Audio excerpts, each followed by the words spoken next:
आज फतेहपुर जिले के ज्वालागंज स्थित ईश्वरीय विश्वविद्यालय ब्रह्मा कुमारी ज्वालागंज शाखा में एक अलौकिक स्नेह होली मिलन कार्यक्रम एवं पत्रकार सम्मान समारोह रखा गया। इस अवसर पर केंद्र प्रभारी राजयोगिनी नीरा दीदी ने सभी को गुलाल लगाकर फूलों की होली के माध्यम से अंग वस्त्र भेंट कर स्वागत किया। उन्होंने बताया, होली का अर्थ है पवित्रता। भारत को फिर से स्वर्णिम भारत बनाने के लिए हम सभी को दृष्टिवृत्त कर्म एवं बोलचाल की पवित्रता को धारण करना चाहिए। हम सभी देखते हैं कि हमारे इष्ट देव मन वचन कर्म से पवित्र थे, उनका जीवन ही कमल पुष्प के समान था। अब समय है हम सबको भी अपने पूर्वजों के पद चिन्हों पर चलने का। उन्होंने बताया, होली का दूसरा अर्थ है होली, अर्थात जो बीत गया वो हो है ली का मतलब है पुरानी बातों को, मन के बैर को मिटाकर यह त्योहार आपसी सद्भाव सिखाता है। हम सभी एक परमपिता के संतान, आपस में भाई भाई है। अब समय है से हृदय भाव से एक दूसरे से गले मिलकर सभी का मुख मीठा करने का और आत्मिक भाव से तिलक लगाने का।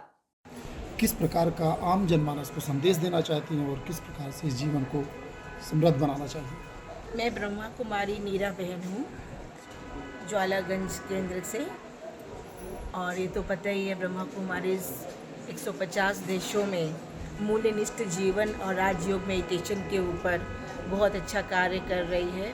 घर गृहस्थ को निर्विकारी, निर्व्यसनी और राजयोगी बनाने का प्रयास कर रहे हैं।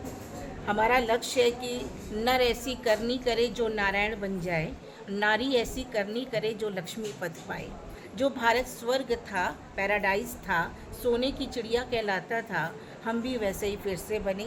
और होली के शुभ अवसर पर हम यही चाहेंगे कि भगवान जैसे कहते हैं, होली, जो हो गया सो होली, जो बीती सो होली।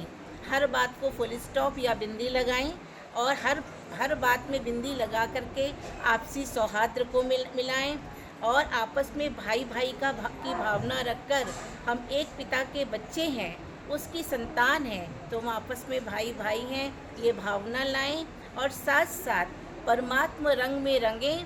जब हम परमात्मा रंग में रंगेंगे तो उनके दिव्य गुण और शक्तियाँ हमारे अंदर आती जाएंगी और हम फिर से पावरफुल, प्योर आत्मा और पवित्र आत्मा, डिवाइन सोल बनते जाएंगे। जो मूल्यों की आज इतनी कहा जाए पतन हो गया है या मूल्य संसार से जाते जा रहे हैं, वो मूल्यहीन बन गया है। आज मनुष्य, पाश्विक प्रवृत्तियाँ आती जा रही हैं। वो फिर से हमारे अंदर परिवर्तन हो सकता है जब हम उस परमात्मा से अपना कनेक्शन जोड़ेंगे। जैसे अपने मोबाइल को चार्ज करने के लिए हमें चिंता होती है कि प्लग पॉइंट से जोड़ें, प्लग पॉइंट से जोड़ते हैं तो हमारा मोबाइल चार्ज हो जाता है। उसी प्रकार से वो सोर्स है, बहुत बड़ा स्रोत है। जब हम उससे अपनी बुद्धि का कनेक्शन जोड़ते हैं तो हमारे अंदर शांति, प्रेम, आनंद, ज्ञान, सुख, पवित्रता अपने आप आने लगेगी और अपने जीवन को हम सुखदायी बनाएंगे और समाज को भी हम श्रेष्ठ बना सकेंगे। Thank you. ओम